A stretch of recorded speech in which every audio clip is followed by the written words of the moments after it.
और आज का टॉपिक बहुत इम्पोर्टेंट टॉपिक है। आज जो हम बात करने वाले हैं, आपका लास्ट टॉपिक पे हमने आइसोस्टेसी के बारे में बात की थी और प्लेट टेक्टोनिक्स के बारे में हमने बात कर ली है। और आज हम बात करने वाले हैं नई जो थ्योरीज हैं जिनमें कि आपका लैंड फॉर्म और देयर इवोल्यूशन, उसके ऊपर हम बात करने वाले हैं।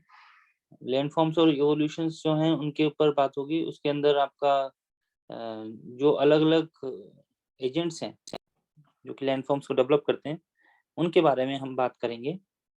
और ये लैंड फॉर्म्स के ऊपर काफ़ी क्वेश्चंस आते रहते हैं लगातार हर एग्जाम में, क्योंकि जो भी लैंड फॉर्म्स का डेवलपमेंट होता है उनके आधार पे ही क्या क्या डेवलपमेंट हुआ, और वो इरोजनल एक्टिविटी की वजह से होता है या डिपोजिशन एक्टिविटी की वजह से होता है या ट्रांसपोर्टेशन एक्टिविटी की वजह से होता है, उनके ऊपर क्वेश्चंस बनते हैं। उनके डायग्राम से एक बार पूछ लिए जाते हैं और आपसे पूछा जाता है कि ये डायग्राम कौन से लैंडफॉर्म का है और किस एजेंट ने इस डायग्राम को या इस लैंडफॉर्म को बनाया है। और या भी ऐसे भी पूछ सकते हैं कि आपको वो एक वन लाइन में डेफिनेशन दे देंगे उसकी, और उस डेफिनेशन के थ्रू आपको बताना होगा कि ये जो जो भी डायग्राम की डेफिनेशन दी हुई है, जो भी लैंडफॉर्म की डेफिनेशन है, कौन सा लैंडफॉर्म है, आपको आइडेंटिफाई करना होता है। और बहुत बार इस तरीके से भी बता देते हैं या इस तरीके से भी पूछ लेते हैं कि ये जो लैंडफॉर्म है उसका नाम लिख दिया उन्होंने, और या तो फिर नाम नहीं लिखा है तो आपको डायरेक्ट पूछ लेंगे कि ये डायग्राम है या ये इस लैंडफॉर्म का डायग्राम है, और अब आप बताइए कि इस लैंडफॉर्म का जो डेवलपमेंट हुआ है वो किस प्रकार की एक्टिविटी की वजह से हुआ है, इरोजन से हुआ है, ट्रांसपोर्टेशन से हुआ है या डिपोजिशन से हुआ है। तो क्योंकि बहुत सारे लैंडफॉर्म्स बनते हैं तो कई बार हमें कंफ्यूजन होती है, तो वन बाय वन हम एक एक पे चलेंगे। ठीक है, तो आपका जो टॉपिक है वो है लैंडफॉर्म्स एंड देयर इवोल्यूशन। ये मेन टॉपिक है। ठीक है, 3 नवंबर 2022। तो इसके अंदर पहले हमने इसमें पूछा गया है कि कॉजेस क्या हैं इसके। ठीक है, क्या क्या कारण हैं जिनकी वजह से इन लैंडफॉर्म्स का डेवलपमेंट होता है। तो जो कारण के ऊपर हमने बात की थी, पीछे भी इस बारे में हमने इनके कारण के बारे में बात की थी। आपको बताया था कि दो तरीके के कारण हैं, दो तरीके की फोर्सेस जो काम करती हैं। एक होती है एंडोजेनिक और एक होती है एक्सोजेनिक। एंडोजेनिक होती है वह क्या होती है, इनसाइड द अर्थ, पृथ्वी के भीतर काम करती है। और ये जो एक्सोजेनिक होती हैं वो आउटसाइड द अर्थ या सरफेस ऑफ द अर्थ, पृथ्वी के सतह पे काम करती हैं। इन दोनों के बारे में हमने देखा था। तो एंडोजेनिक के बारे में हमने फिर देखा था कि ये सडन मूवमेंट्स की भी होती हैं और डिस्ट्रॉफिज्म भी होता है, जिनके अंदर वेदरिंग होती है, फोल्टिंग होती है, फोल्डिंग होती है, और उसके अलावा आपके वेदरिंग है, मास वेस्टिंग है, इन सब के बारे में देखा था। और सडन मूवमेंट्स में वोल्केनो और अर्थ के बारे में हमने देखा था। और एक्सोजेनिक के बारे में हमने फिर देखा था कि हमने बात की थी इसके बारे में कि इसके जो जो भी लैंडफॉर्म्स डेवलप हो गए हैं, चाहे कोई माउंटेन डेवलप हो गया, कोई प्लेटू डेवलप हो गया है, प्लेन एरिया है, कहीं पे डेजर्ट एरिया है, तो ये सब जो लैंडफॉर्म्स डेवलप हो रहे हैं, ये पृथ्वी की सतह पर जब डेवलप हो जाते हैं, क्योंकि पृथ्वी के भीतर बहुत प्रकार की गतिविधियां होती रहती हैं। ठीक है, तो जिनकी वजह से लैंडफॉर्म्स डेवलप हुए, उसी के बाद क्या होता है कि जो पृथ्वी पे सरफेस पे ये लैंडफॉर्म्स डेवलप हो गए हैं, कुछ ऐसे एजेंट्स होते हैं पृथ्वी के ऊपर जो कि इन लैंडफॉर्म्स को क्या करते हैं, इनको इरोड करने लगते हैं। ठीक है, तो इरोड करते हैं मतलब कि अपर्दन होता है, उनका इरोजन होता है। डिन्यूडेशन भी एक वर्ड यूज होता है। तो जो इनका आकार है उस आकार को ये खत्म करते जाएंगे। ये पर्वत है तो पर्वत धीरे धीरे घिसता जाएगा, पर्वत के अंदर घाटियां बनेंगी और टूटेंगी चट्टानें इसकी, ये समतल भूमि तक जाएगा। तो ये लैंडफॉर्म का एक लाइन होती है इवोल्यूशन, जहां पर ये इसका ओरिजिन हुआ, पैदा हुआ, और उसके बाद फिर आता है पेनिप्लेन, जहां पर ये समतल हो गया। तो ये पूरी एक साइकिल होती है। ठीक है, तो इसको हम दूसरे शब्दों में ऐसा भी बोल देते हैं, साइकिल ऑफ लैंडफॉर्म्स। ठीक है, लैंडफॉर्म्स की साइकिल। जहाँ एक तरफ ये पैदा हुआ, बना, और दूसरी तरफ ये समाप्त हो गया, प्लेन एरिया बन गया। तो हम इन्हीं के बारे में बात करेंगे। तो जो land forms and their evolutions हैं, तो आज जो हमारी बातें होनी है वो बात होनी है जियोमॉर्फिक एजेंट्स के बारे में।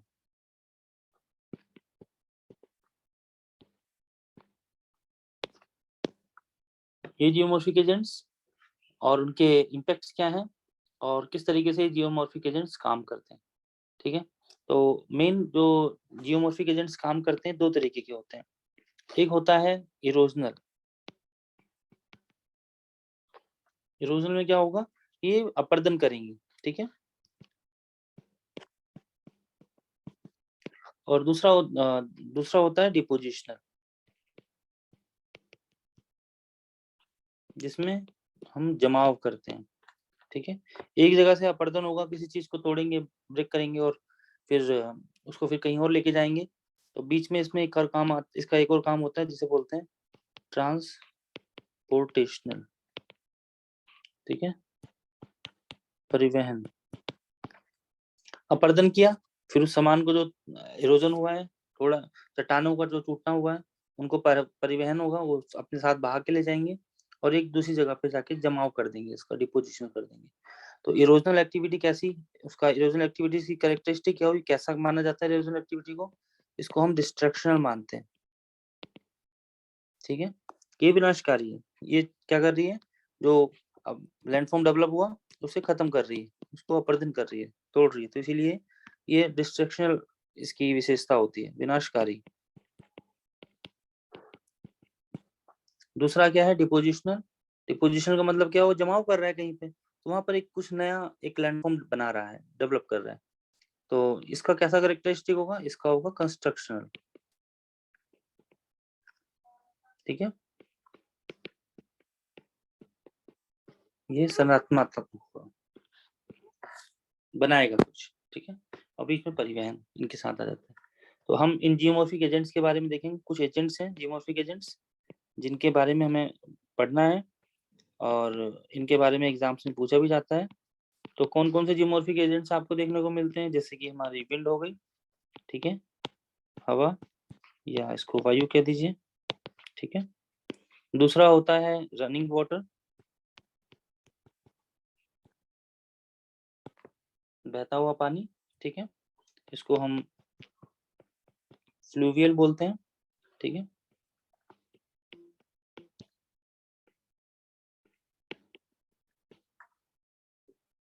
बहता हुआ पानी।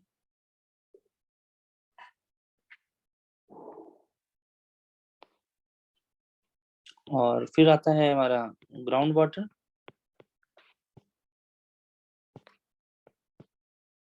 भूजल या भूमिगत जल, ठीक है। और उसके बाद आता है ग्लेशियर्स। ग्लेशियर्स को हम हिमानी बोलते हैं।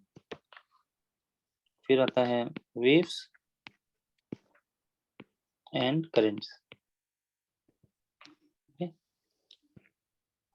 वेव एंड करेंट्स हो गए जो आपका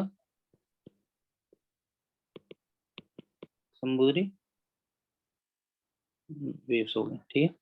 तो ये समुद्री वेव्स जो होती है, ये क्या करते हैं, समुद्री तरंगे बोल देते हैं इनको हम कई बार।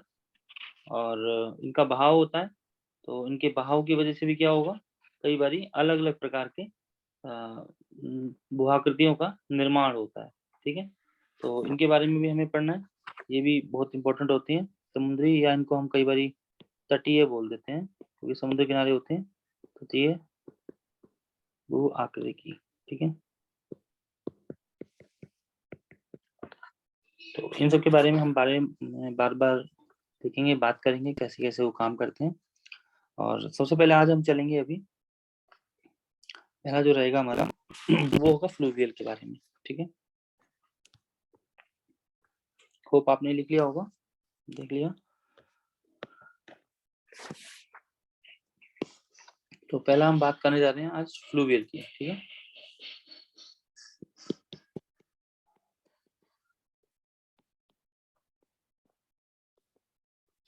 Fluvial landforms. तो फ्लूवियल लैंडफॉर्म्स मतलब, या इसको फ्लूवियल लैंडफॉर्म बोलिए या फ्लूवियल जिमोर्फोलॉजी हिंदी में हो गया ये जलीय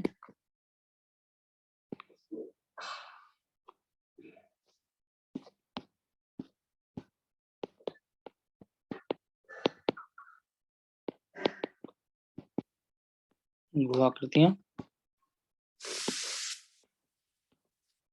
या भू आकारिकी। तो पहला इसमें हमें देखना है कि जो जलीय भू आकृति की बात हो रही है, इसमें मैंने यही लिखा है, पहले ही आपको शब्द यहाँ पे बताया था कि ये कहीं ना कहीं बात हो रही है किसकी, बहते हुए पानी की। ठहरा हुआ पानी कुछ नहीं करता, वो तो ठहर गया एक जगह पे, ठीक है, वो एक नया लैंडफॉर्म नहीं बनाएगा, नई भू आकृति नहीं बनाएगा।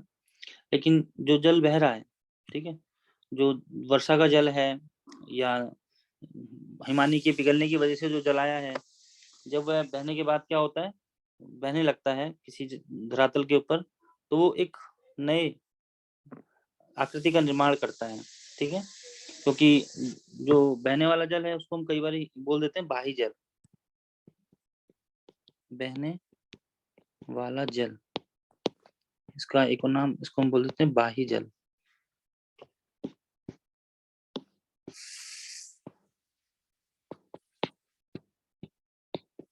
इंग्लिश में इसको बोलते हैं रन ऑफ।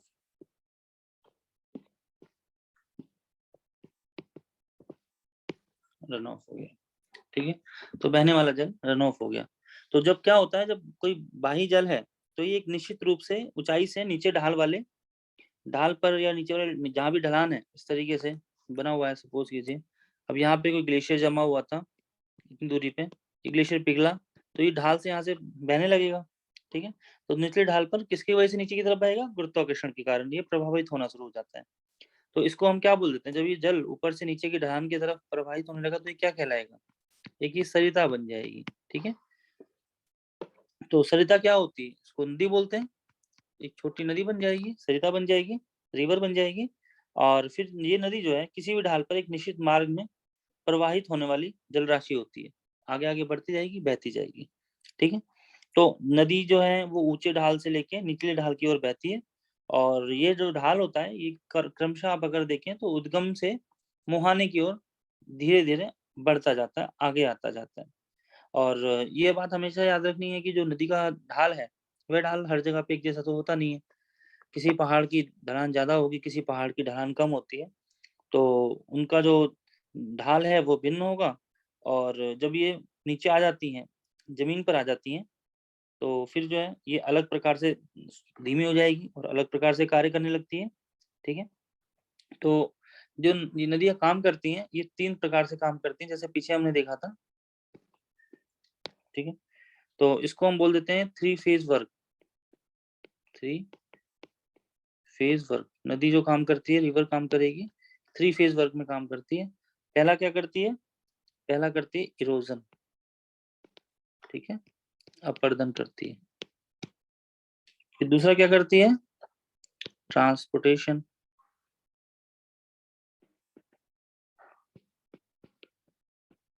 परिवहन। और चौथा क्या काम करती है, डिपोजिशन, जमाव, या दूसरा शब्दों में इसको निक्षेप बोल देते हैं, ठीक है। तो इस तरीके से 3 फेज वर्क में काम करती है, इसको आप बोल सकते हैं हिंदी में त्रिपथ कार्य, ठीक है। 3 तरीके से काम करती है। तो जो नदियों का बहता हुआ जल है वो पूरा क्या कहलाता है, वो कहलाता है फ्लूवियल प्रोसेस, फ्लूवियल प्रोसेस, ठीक है।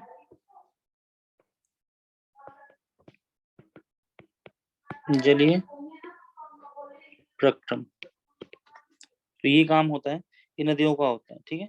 नदी ऊपर से क्या करेगी, घाटी का नीचे से तली को और जो उसका पार्श्व भाग है उन दोनों को क्या करेगी, ये अपर्दन करना शुरू कर देगी, ठीक है। 1 मिनट रुकिए।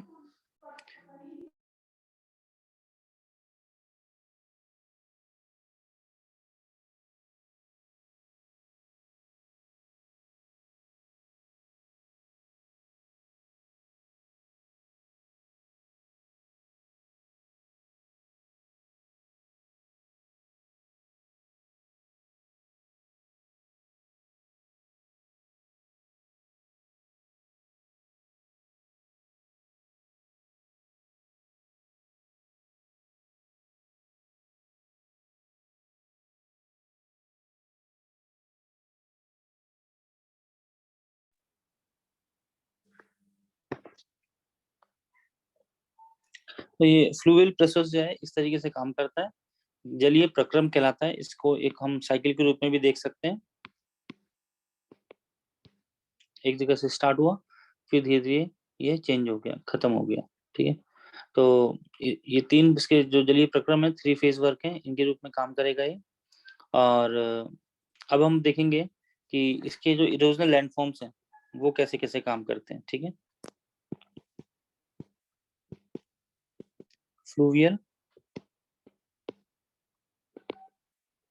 Erosional landforms. ठीक है, जलीय आपर्दन के भौतिक निर्माण, या एक आसान भाषा में इसको आप बोल सकते हैं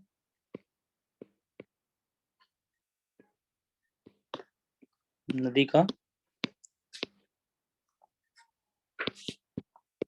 अपर्दन कार्य। ठीक है, तो नदी का जो भी सबसे पहला कार्य होता है वो क्या होता है, भूपटल पर अपर्दन करना। क्योंकि नदी जो है वो हमेशा क्या करती है, अपने जो भी जिस रास्ते से जा रही है, जिस मार्ग से जा रही है, तो वहां पर चट्टानें होती हैं, उन चट्टानों को करती है, घिस देती है उनको, उनको काट देती है, और काटने के साथ साथ उनको काट के फिर अपने साथ लेके परिवहन करते हुए आगे बढ़ती जाती है। तो नदी के द्वारा जो भी अपर्दन का काम होता है वो पर्याप्त अपक्षय अपक्षय के साथ चलता है। क्योंकि अपक्षय क्या होगा, अपक्षय होगा जो भी अलग अलग क्रियाएं हैं जिनके द्वारा उन्होंने, नदी ने चट्टानों को विघटित किया, उनको वियोजित किया और उनको फिर कमजोर करके अपने साथ बहा लिया, वो सारा कार्य अपक्षय कहलाता है, डिग्रेडेशन जिसे हम इंग्लिश में बोलते हैं। तो नदियां जो है अपना अपर्दन का जो काम होता है वो अलग अलग तरीके से करती हैं। ठीक है, एक उसको तली को काटेगी गहराई से, घाटी को, और दूसरा कार्य होगा जो भी काटा है, जो भी तलियों के और तलियों के किनारे से जो भी चट्टानों को काटा, उनको अपने साथ, अपने पदार्थ जो उसके हैं उसमें सम्मिलित किया और उसको आगे बढ़ती की लेके। ठीक है, तो इसमें नदी के जो भी सेडिमेंट्स होते हैं, रिवर सेडिमेंट्स जिन्हें हम बोलते हैं, उसमें बहुत सारे आपको कंकड़, पत्थर, रेत, है ना, पेबल्स, कोबल्स, सैंड, ये सब मिलते हैं नदी के साथ जो बहते हुए आगे की तरफ बढ़ते हैं। ठीक है, तो उनके अंदर जो नदी के अपर्दन के कार्य हैं वो कुछ प्रोसेस होती है उनकी, कुछ एस्पेक्ट्स होते हैं उसके उसके बेसिस पे करती है। तो पहले हम उनके बारे में जान लें, फिर हम आगे बढ़ेंगे कि नदी का जो काम है अपर्दन का, वो अपर्दन होता कैसे है, किस किस एस्पेक्ट्स के थ्रू वो करती है, कौन कौन से एक्शंस हैं जिनको वो अपने साथ लेके चलती है। ठीक है, तो इसको हम बोल सकते हैं various aspects of fluvial erosive action. ठीक है, नदी के अपर्दन के रूप। ठीक है, तो ये क्या होगा, ये अलग अलग प्रकार से करती है, जिनमें कि आप इन्हें कह सकते हैं कि एक ये लेती है रासायनिक अपर्दन, और दूसरा होता है यांत्रिक अपर्दन, मैकेनिकल एंड केमिकल इरोजन। ठीक है, मैकेनिकल एंड केमिकल इरोजन। तो इसमें कौन कौन से हो जाते हैं अपर्दन के कार्य, एक होता है टर्म जिसे हम बोलते हैं कोरेजन। ठीक है,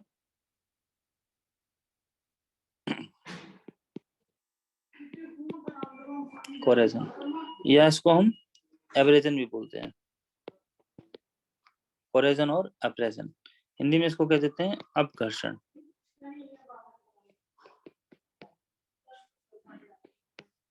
कोरेजन और एब्रेजन, कोरेजन और एब्रेजन क्या है, तो इसमें क्या होता है, जो भी नदी के साथ कंकड़, पत्थर और जो भी नदी के बाहर के रूप में उसके साथ चल रहे हैं, तो इन पदार्थों के संपर्क में आने वाली जितनी भी चट्टानें होती हैं, उन चट्टानों के घर्षण के साथ और टूट फूट की क्रिया जो होती है उसको हम अपघर्षण की क्रिया कहते हैं। ठीक है, solid river load, when all the solid river load which is coming with river, when it strikes against the rocks and it wears them down, that is known as corrosion। ठीक है, तो इसमें आप इसको ऐसे समझ सकते हैं कि नदी है,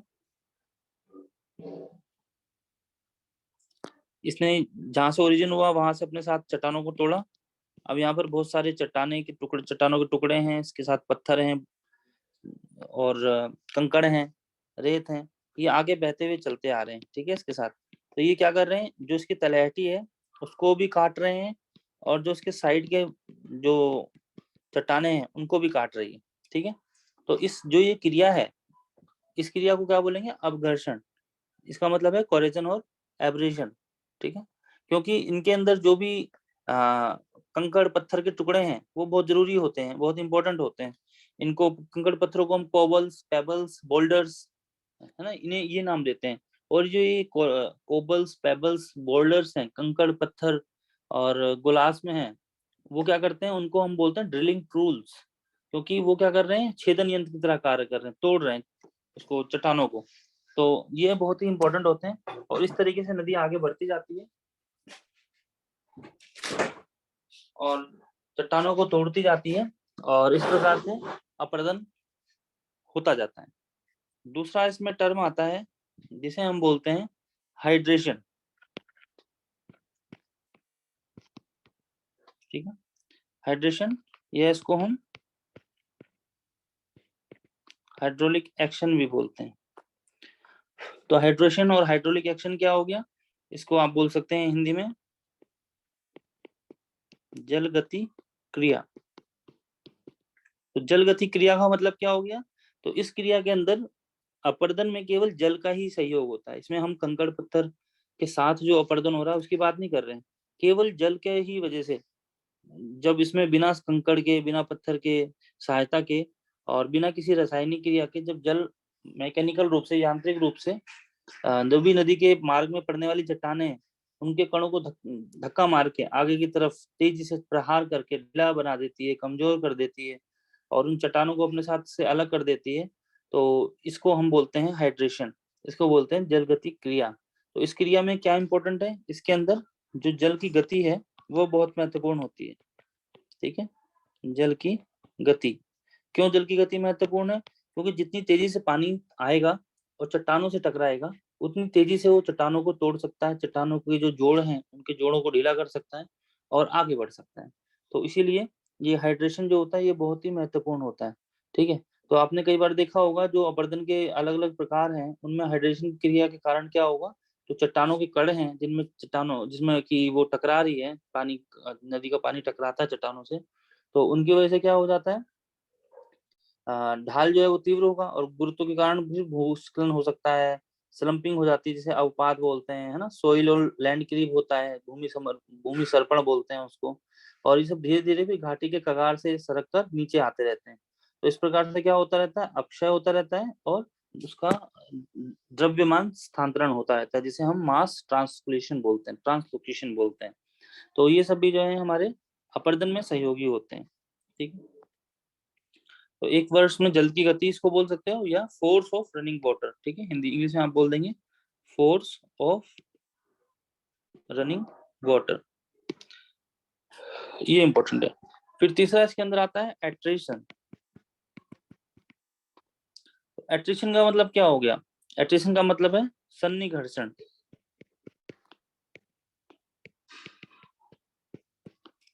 सन्निघर्षण का मतलब क्या है, कि इसमें क्या हो रहा है, जो नदी के साथ कंकड़ पत्थर और नदी के भार के रूप में जो उसके साथ बहते हुए आ गया है, तो ये दो तरीके से काम करते हैं जो भी कंकड़ पत्थर इसके साथ बहते हुए आ रहे हैं। एक तो ये होता है कि जो नदी घाटी का जो किनारा है, ये किनारे हो गए, इन पे टकराएंगे, यहाँ से बहता हुआ पानी आया इस पे टकराएगा, फिर बहता हुआ जाएगा इधर टकराएगा।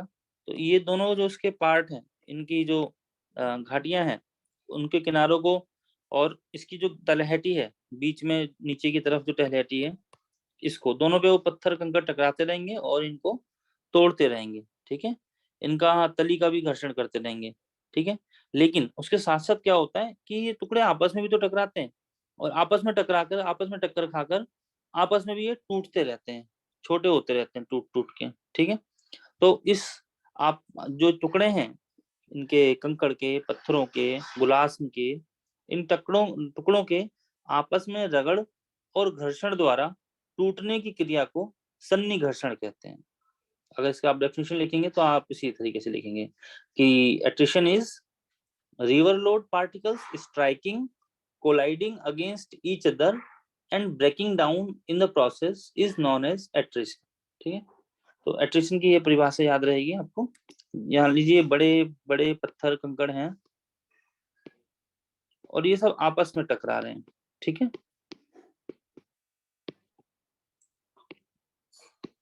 आपस में ही टकरा रहे हैं और टकराने के बाद छोटे हो जा रहे हैं। ठीक है, तो ये जो प्रोसेस है ये एट्रिशन कहलाती है। सन्निघर्षण, आपस में ही टकरा के छोटा हो जाना, टूट जाना, ब्रेक डाउन हो जाना, उसे सन्निघर्षण कहा जाता है। ठीक है, उसके बाद फिर आता है डाउन कटिंग।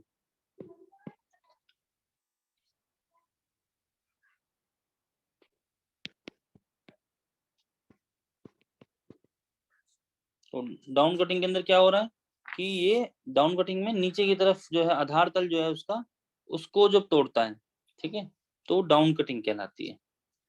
वर्टिकल डायरेक्शन में इरोजन इन वर्टिकल डायरेक्शन। ठीक है, ऊर्ध्वाधर ऊर्ध्वाधर का ऊर्ध्वाकार उसमें क्षेत्र में जब होगी, नीचे की तरफ तलहटी की तरफ ये जो करेगी, अपर्दन करेगी नदी, तो वह क्या कहलाएगी, वर्टिकल रूप में। ठीक है, तो नदी बह रही है और उसकी जो तलहटी है उसके ऊपर टूटन जो होती है नदी का, जल के बहाव की वजह से, नदी के साथ जो कंकड़ पत्थर आ रहे हैं उनकी वजह से, तो ये कहलाती है डाउन कटिंग। ठीक है, नीचे की तरफ। और दूसरा होता है इसके अंदर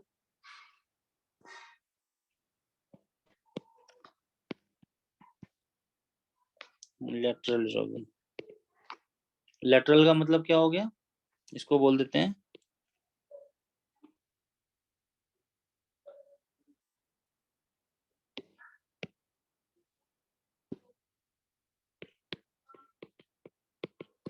शीर्ष अपर्दन।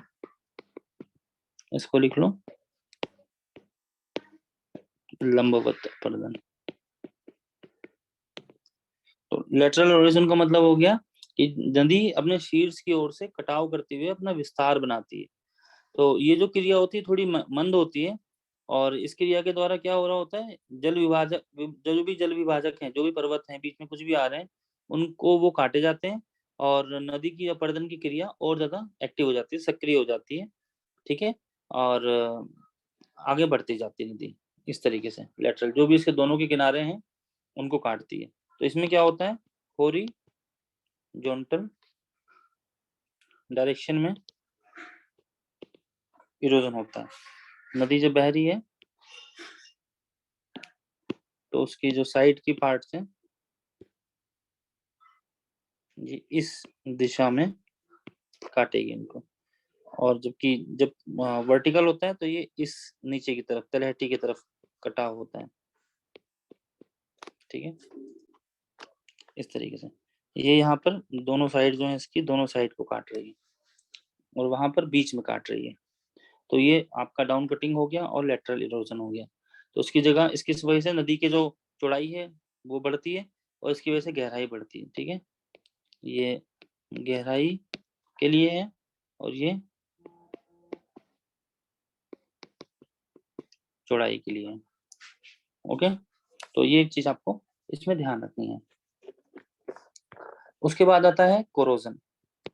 आपको एक पहला भी वर्ड हमने पढ़ा था और उसके बाद कोरोजन पढ़ा था, अब हम कोरेजन पढ़ा था, अब हम कोरोजन देख रहे हैं।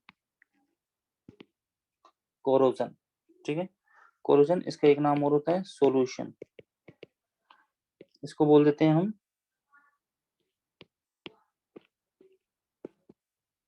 संक्षारण या घोलीकरण। ये पहले वाले से अलग है, आपने फर्स्ट लिखा होगा अभी, ये लिखा हुआ है कोरेजन, CORRASION, कोरेजन है। ये क्या है, कोरोजन। ठीक है, तो ये जो पीछे है कोरेजन है, ये क्या है, मैकेनिकल है, ये मैकेनिकल रूप से काम कर रहा है। और जो लास्ट सिक्स्थ वाला है वो कौन सा है, केमिकल इरोजन है। ठीक है, वो क्या कर रहा है, सॉल्यूशन केमिकली इसको चेंज कर रहा है, तोड़ रहा है चट्टानों को और आपका अपर्दन करता है। ठीक है, तो इसमें क्या होता है कि chemical action that is leading to weathering, ठीक है। उसकी वजह से जो वेदरिंग होती है, मतलब कि नदी के जल, जो बहता हुआ जल है, उसमें उसके संपर्क में जो भी चट्टानें आती हैं, तो वो चट्टानों में कुछ ना कुछ घुलनशील पदार्थ होते हैं। तो वो जो घुलनशील पदार्थ हैं वो घुल के जो भी शैल है उसकी चट्टानें वो अलग हो जाती है और जल के साथ मिल जाती है। तो इसमें क्या होता है, कई बार कार्बोनेशन की क्रिया जो है वो भी होती काम करती है, और कार्बोनेशन की क्रिया के द्वारा जो भी चट्टानें हैं, चट्टानों का अधिकांश घुलनशील नमक उसमें अलग हो जाता है चट्टानों से, और साथ में फिर वो नदी में बहने लगता है, ठीक है। तो कई बार ये क्या होता है कि जो भूमिगत जल होता है उसके द्वारा भी चट्टान से जो घुलनशील पदार्थ अलग हो जाते हैं, और वो बाद में जल स्रोतों के द्वारा अलग अलग ऊपर जहाँ सरिता जहाँ बह रही है, नदी बह रही है, उसके ऊपर आ जाते हैं, ठीक है। तो ये जो प्रोसेस है कोरोजन का, ये भी इम्पोर्टेंट होता है, ये केमिकल इरोजन से जुड़ा हुआ है।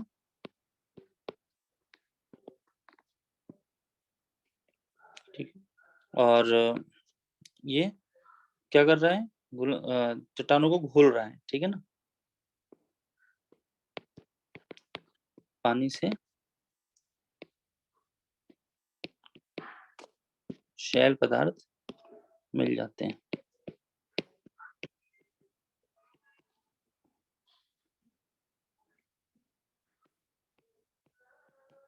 घुल जाते हैं, ठीक है।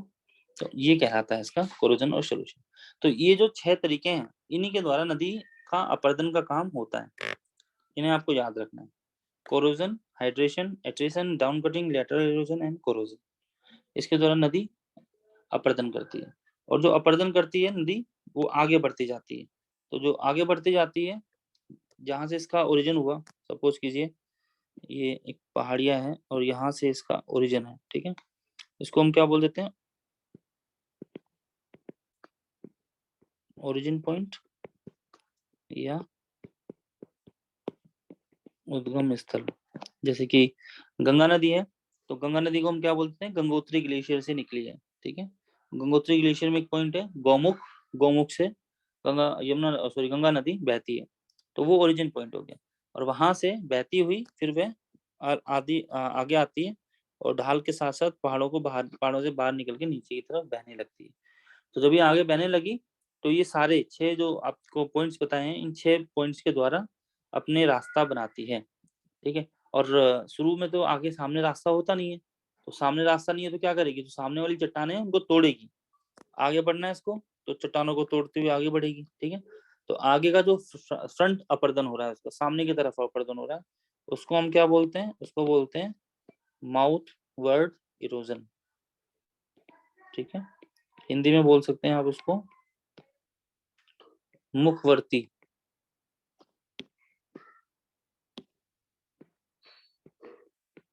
मुखवर्ती अपरदन, ठीक है। तो ये सामने से अपर्दन हो रहा है, मुखवर्ती अपर्दन होता है।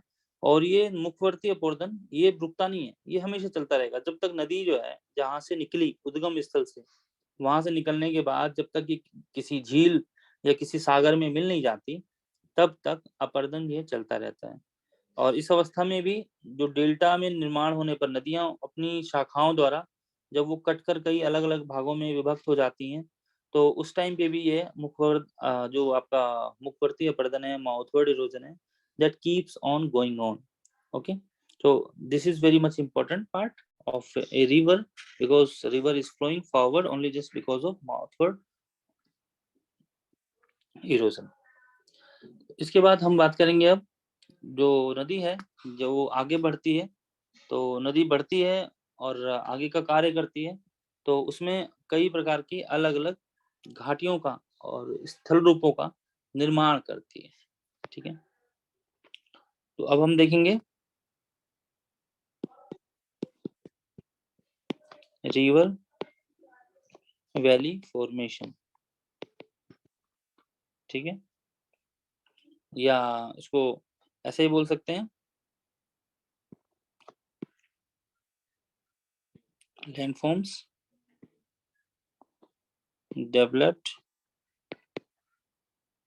थ्रू इरोजन, ठीक है, अपरदन द्वारा उत्पन्न स्थल रूप, तो इनके बारे में हम बात करेंगे। तो ये क्या होता है, जब भी कोई रिवर, कोई भी नदी जो आगे बहती है और अपनी घाटियों का निर्माण करती है, ठीक है, तो उसमें क्या होता है, जो बहता हुआ जल है वो एक निश्चित दिशा में बहेगा और बहते बहते उसके अंदर जो है एक नदी घाटी का निर्माण होता है। ठीक है, एक मिनट,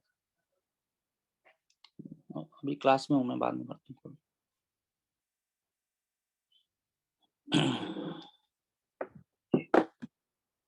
तो नदी जब आगे बढ़ेगी और अपरदन करेगी, तो धीरे धीरे वो जो पानी है, बहता हुआ जल है, वो एक नदी के रूप में बन जाएगा और ये नदी निरंतर अपरदन द्वारा अपनी घाटी का विकास करने में लग जाती है।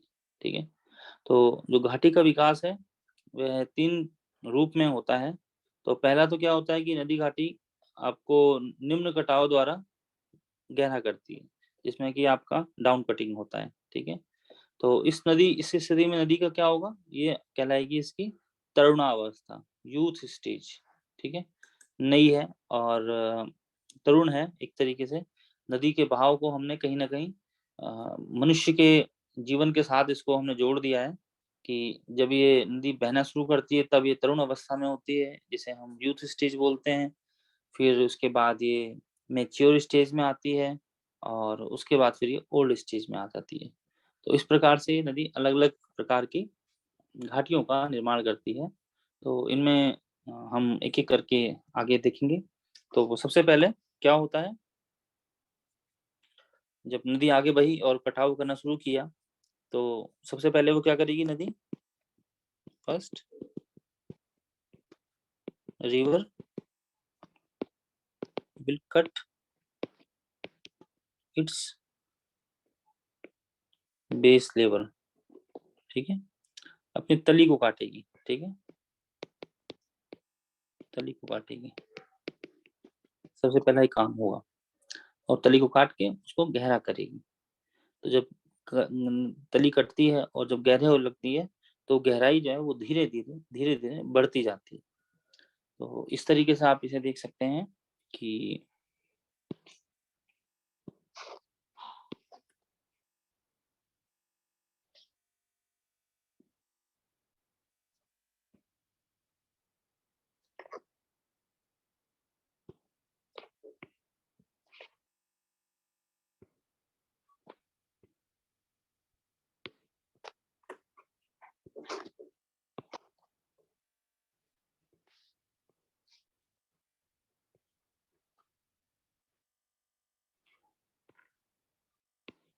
ठीक है, तो यहाँ पर क्या हुआ, नदी ने धीरे-धीरे यहाँ पर क्या किया, एक घाटी का निर्माण करना शुरू कर दिया है, इस तरीके से। पहले ये घाटी बन के तैयार होगी, फिर यही क्या होगा नेक्स्ट में, फिर नेक्स्ट स्टेज आएगी और उसके अंदर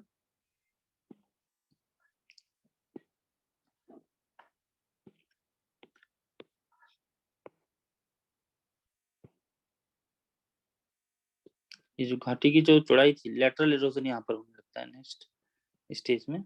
ठीक है, और ये लेटरल इरोजन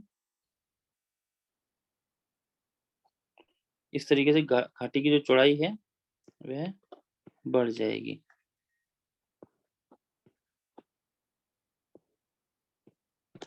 ठीक है, तो पहले स्मॉल थी, छोटी थी, और वे घाटी बढ़ने लगेगी और फिर जो है नेक्स्ट स्टेज में आ जाएगी।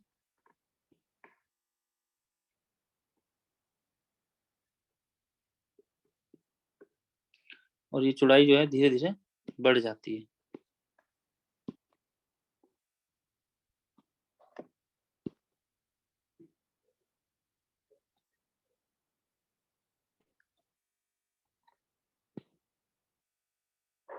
यहाँ पर क्या हुआ, इसका जो मुख है वो नदी का बढ़ गया और यहाँ पर आपको पूरी एक विसर्ग करती हुई रिवर जो है वो बहती हुई दिखेगी।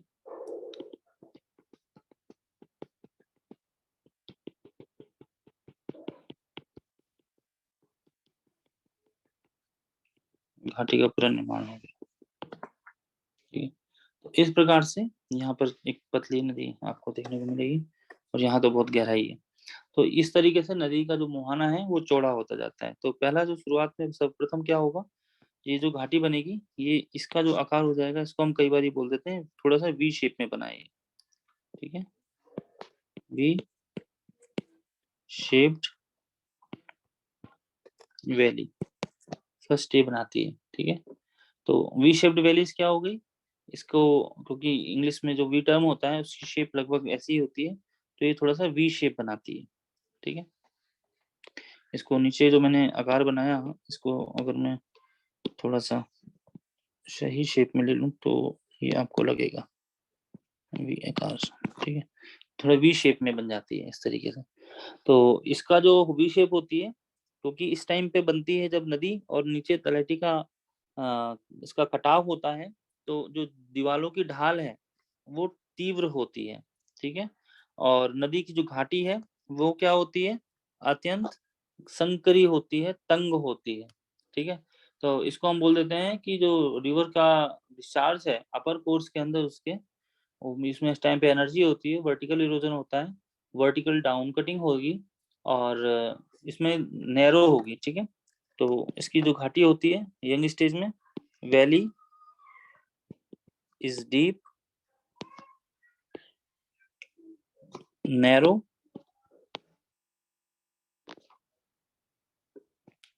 With steep wall like sides and एक कॉन्वेक्स स्लोप, ठीक है। तो ये आपको इसमें देखने को मिलेगा और ये आवश्यक है समझना इसको।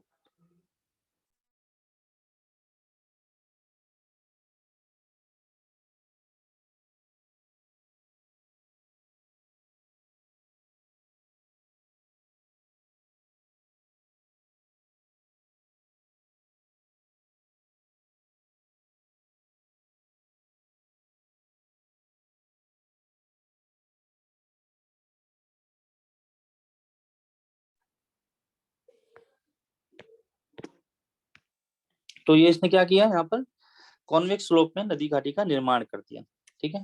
तो इसमें क्या हो रहा है, इसमें साइड की जो ढाल थी उसको तोड़ा उसने, काटा, और जो तीव्र ढाल थे, ठीक है, उनको हटाया, और आगे जो है गहराई में आगे बढ़ती चली गई, ठीक है। तो कॉन्वेक्स स्लोप है, इसको हम बोल देते हैं ना उत्तल ढाल, उत्तल ढाल, ठीक है ना। डीप मतलब गहरा, नैरो मतलब संकरा, ठीक है। इस प्रकार से जो वी शेप वैली बन जाएगी। तो ये वी शेप वैली जो होती है इसको हम एक नाम और दे देते हैं, इसका एक और नाम क्या कहलाता है, गोर्ज, ठीक है। तो नदी जब अपने उद्गम स्थल से निकलती है और विषय पहली का जो प्रारंभिक भाग बनाती है, तो वह गोर्ज भी कहलाता है। गोर्ज क्या होता है, गोर्ज भी सेम है, विषय पहली है, डाउन कटिंग इरोजन हुआ और तेजी से गहराई बनती चली गई। तो यहाँ पर जो घाटी है उसकी जो दीवारें हैं दोनों की, वो खड़े ढाल वाली होंगी, चौड़ाई इतनी ज्यादा नहीं होती है, चौड़ाई से ज्यादा गहराई होती है नदी की, तो ये गोर्ज का निर्माण कर देती है, ठीक है। और आगे चलकर फिर क्या होता है, गोर्ज बन गया विषय पहली के अंदर, और फिर जब further what will happen, extended form of गोर्ज, जब ये गोर्ज जो है बढ़ेगा, ठीक है ना, गोर्ज बढ़ जाएगा। तो जब गोर्ज बढ़ जाएगा तो क्या होगा, गोर्ज के बढ़ने की वजह से उसका जो पूरा स्वरूप है वो बढ़ा हुआ आपको देखने को मिलेगा, ठीक है। तो ये गोर्ज क्या बन जाएगा, कैनियन बन जाएगा, ठीक है। गोर्ज बढ़ जाएगा और तो ये किसमें बन जाएगा, कन्वर्ट हो जाएगा कैनियन।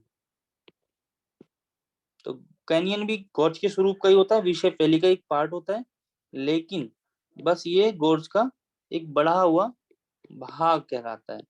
हिंदी में भी इसे हम कैनियन बोलते हैं। तो इसको आप एक शब्द में कैनियन का अगर परिभाषा देखेंगे तो आप इसे कह सकते हैं, गोर्ज के विस्तृत रूप को ही कैनियन या संकीर्ण नदी कंदरा कहते हैं, ठीक है। Your canyon is an extended form of गोर्ज। And आपने काफी ज्यादा देखा भी होगा, इसके बारे में सुना होगा कि वर्ल्ड के अंदर कई बड़े बड़े कैनियंस हमने देखे हैं, बड़े हैं। एक एग्जांपल के रूप में अगर मैं आपको बोलना चाहूँ तो वो है हमारा ग्रैंड कैनियन, ठीक है।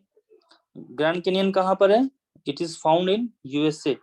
कोलोरेडो रिवर है, कोलोरेडो रिवर के ऊपर ये आपका कैनियन बना हुआ है, जो कि एरिजोना एक जगह है, स्टेट है अमेरिका की, वहां पर ये पाया जाता है। ठीक है, बहुत बड़ा है काफी। इसको बोला जाता है कि 483 किलोमीटर लंबा ये कैनियन है, और इसकी गहराई जो है वो भी काफी गहरी है, लगभग 2.8 किलोमीटर की गहराई है। ठीक है, इतनी डेप्थ तक ग्रैंड कैनियन जो है बना हुआ है। ऐसे ही गोर्ज और कैनियन हमारे हिमालय पर्वत में भी देखने को मिलते हैं, जिनमें कि सिंधु नदी, सतलुज नदी, ब्रह्मपुत्र नदी काफी बड़े बड़े गोर्ज बनाती हैं। सिंधु नदी हिमालय की कई सारी श्रेणियों को काट कर लगभग कई जगहों पे 17,000 फुट गहरे गहरे इसने गोर्ज बनाए हुए हैं। और उसके अलावा जो है अमेरिका के अंदर ही एक येलोस्टोन नदी है, उसके भी बहुत बड़े कैनियन आपको देखने को मिलेंगे, काफी सुंदर देखने को मिलते हैं। और इन कैनियन के पास आपको, क्योंकि नदी के उद्गम के पास ही होते हैं ये, तो वहां पर आपको काफी स्वच्छ जल देखने को मिलता है, बहुत सारे प्रपात जिन्हें हम वाटरफॉल बोलते हैं, तो बहुत सारे वाटरफॉल्स देखने को मिलते हैं। उनकी बहुत सारी क्षिप्रिकाएं देखने को मिलती हैं, जो उसकी ट्रिब्यूटरीज होती हैं, छोटी छोटी नहरें साथ में निकल के बह रही होती हैं। तो मिला जुला कर अगर देखें तो ये बहुत ही खूबसूरत एक टूरिस्ट जो स्पॉट्स होते हैं वो भी आपको इनके आसपास देखने को मिलते हैं। काफी दर्शनीय स्थलाकृतियां यहाँ आसपास में इनके होती हैं। ठीक है, अब उसके बाद क्या होता है फर्दर, कई बारी जैसे नदी बह रही है,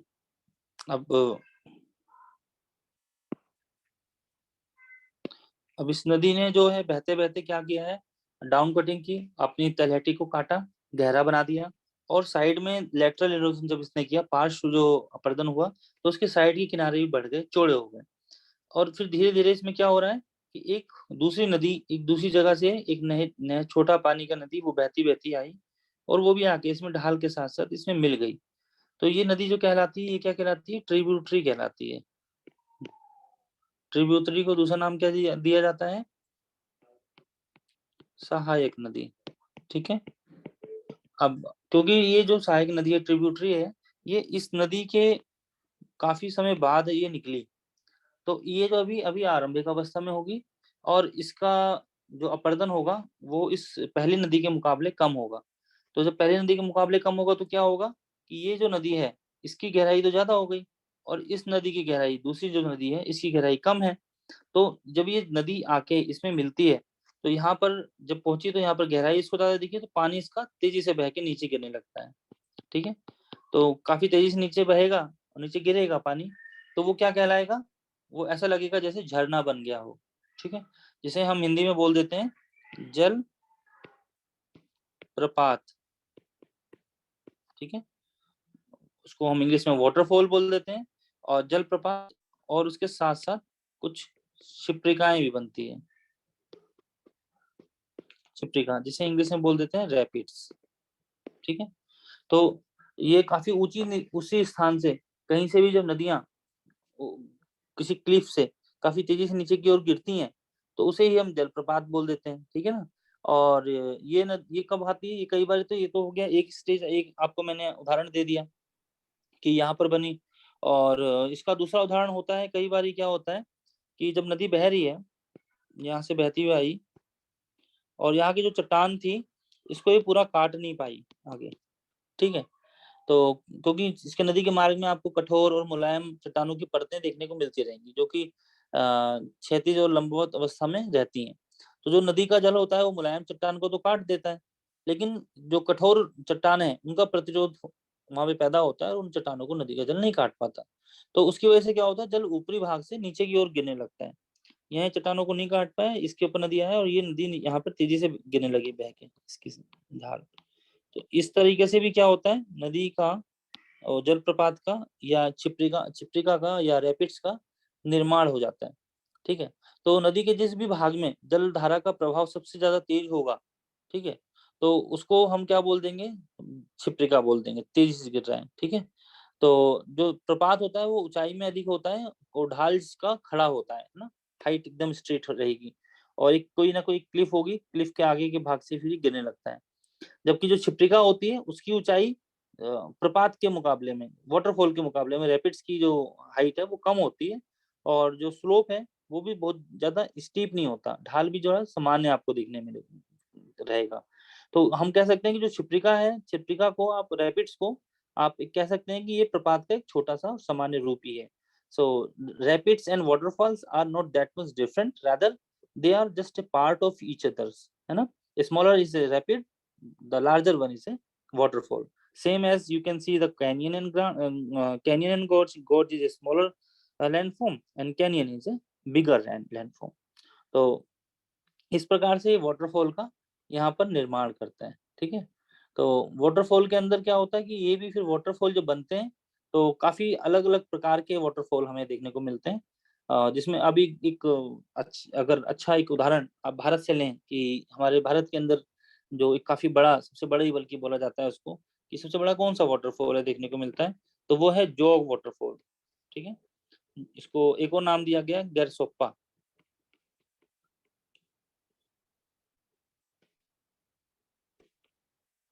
तो जोग वाटरफॉल या गोरसप्पा वाटरफॉल है, ये शरावती रिवर है,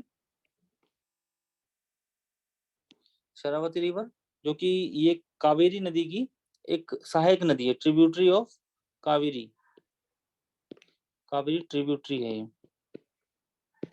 तो शरावती रिवर पे ये नदी के साथ आगे बहाव के साथ शरावती के ऊपर एक वाटरफॉल बनाती है, जहाँ पे क्लिफ से ये जो नदी का पानी है, ये वाटरफॉल के रूप में गिरता है। तो ये लगभग-लगभग 260 मीटर की ऊँचाई से नीचे आता है। ठीक, इतना ऊँचाई से बना हुआ ये वाटरफॉल है। काफ़ी वाटरफॉल्स आपने देखे होंगे सिनेमा के अंदर भी काफ़ी देखने को मिलते हैं। अभी जो पीछे एक मूवी भी आई थी साउथ इंडिया के अंदर काफ़ी फेमस हुई थी। अभी मुझे नाम याद नहीं आ रहा उसका। तो उसमें भी काफ़ी वाटरफॉल्स दिखाए हैं जिसमें वो हीरो होता है, वो शिवलिंग को भी लेके साथ में चलता है। ठीक है? तो ये वाटरफॉल्स हैं, ये बड़े लुक वाइज़ तो बड़े अच्छे होते हैं और काफ़ी खूबसूरत भी लगते हैं।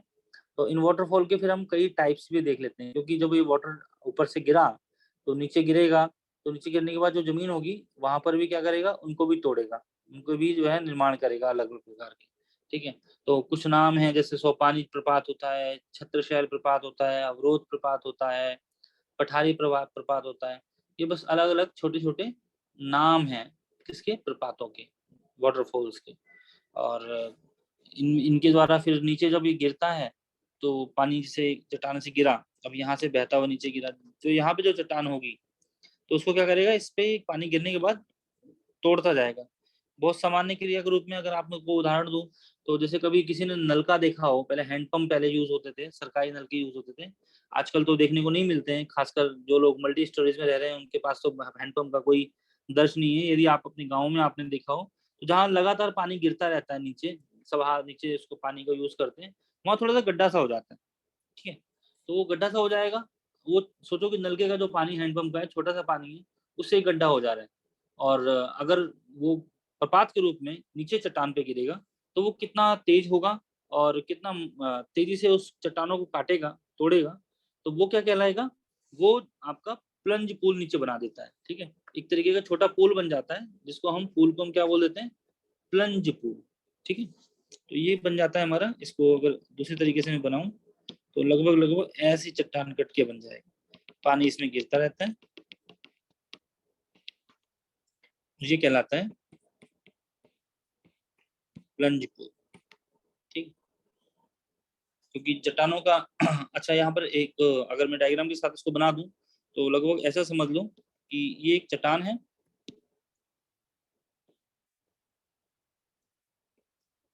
ये मजबूत चट्टान है, ठीक है? ये हो गई आपकी हार्ड रॉक, ये मजबूत चट्टान है और इसके नीचे फिर जो है दूसरी चट्टान बनी हुई है, धीरे-धीरे इस तरीके से बन के ये बना रही है। यहाँ पानी गिर रहा है और ये जो पूरा क्षेत्र हो गया, ये हो गया सॉफ्ट रॉक, ठीक है? यहाँ से ये पूरा आपका वाटरफॉल है, पानी बहता हुआ आ रहा है।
क्लास ओवर हो गई सर?